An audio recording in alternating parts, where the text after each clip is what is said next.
அன்பர்களே, ரிஷபம் லக்கினத்திலே பிறந்தவர் ஜாதகத்திலே அந்த லக்கினத்திற்கு 7ஆம் இடமாகிய விருச்சிகத்திற்கு அதிபதியாகிய செவ்வாய் பகவான் அந்த ரிஷப லக்கினத்தில் இருந்தால், ரிஷப லக்கினத்திலே செவ்வாய் பகவான் இருக்க பிறந்திருந்தால் அந்த ஜாதகரது வாழ்க்கை துணை ஆளுமை மிக்கவராக இருப்பார், செல்வாக்கு நிறைந்தவராக இருப்பார்.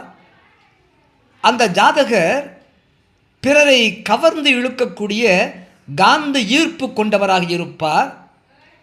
அந்த ஜாதகர் தன்னுடைய வாழ்க்கை துணையின் எண்ணங்களுக்கும் விருப்பங்களுக்கும் முக்கியத்துவம் கொடுப்பவராக இருப்பார் என்று ஜோதிட சாஸ்திரம் சொல்கின்றது. அறிவீர்களாக. நன்றி, வணக்கம். ரிஷபம் லக்கினத்திலே செவ்வாய் பகவான் இருக்க பிறந்திருந்தார். வாழ்க வளமுடன்.